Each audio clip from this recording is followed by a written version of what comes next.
Round of applause for all the artists that performed before me.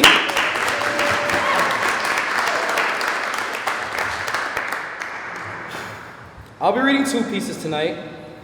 The first piece I'm reading is for a friend who couldn't make it because he's at work. Gotta pay the bills, right? So I'll be reciting it in his place. I hope you enjoy the performance.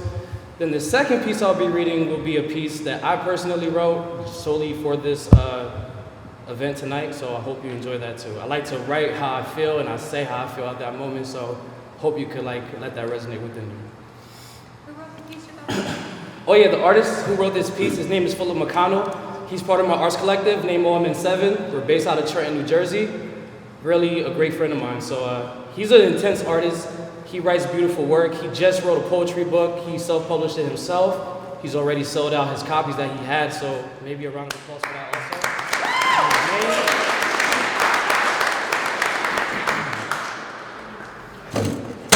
Get a little hot and nervous, excuse me.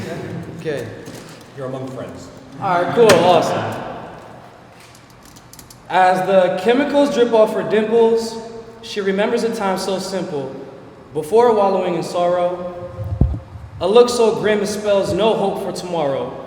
Puddles of makeup took up the space around the sink. On normal days, she's a morning star. Devil in no dress. Depressed unless she's stretched across the bed or table. She's able to move from one to the next, seeking conquest after quest, till she finds her head a place of rest.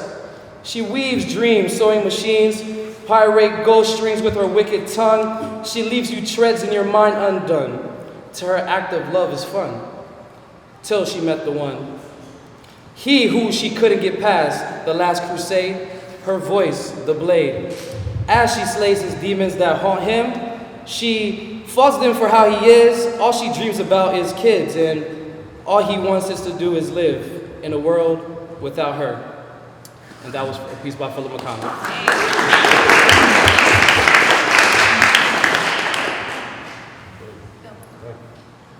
What piece was that? Oh, I believe that piece was a dedication to, Lucy, or yeah, it was the piece Lucy, right?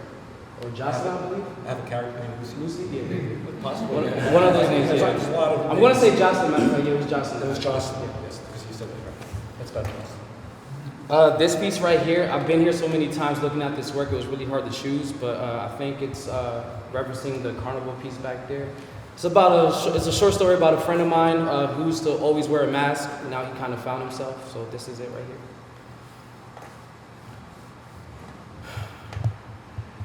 Most things that bother me I'm sorry, let me restart that over. Most things that bother people don't really bother me. Like coming up here to recite these words for you this evening. I'll try my best to keep it brief, but when you have words of wisdom, you gotta let it speak. Another thing that doesn't bother me is being me. For some people, that's a bridge that can't be crossed, probably because it's known as a scary fall. Yes, a scary fall, a fall so deep that even the ocean's bottom couldn't meet. A fall that happens to teach a lesson if you listen about what it takes to stay true to self.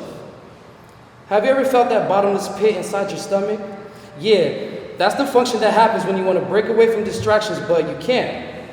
Anxiety, getting to the best of thee, looking for a shelter like a refugee, political ties tied like a shoestring.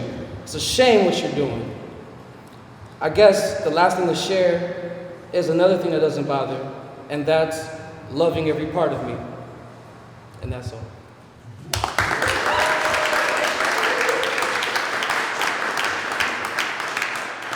So just before I go, I just thought I'd give you a little background about me. I'm a visual artist. I've been doing this work for a long time, but I just recently found out that, I should consider myself an artist and take it more seriously. So this is definitely a great step up in experience to be in front of you guys to share this. So I appreciate that. And thank you for sharing this with all of us. It's really, really appreciated. Thank you. Yeah, and that's all.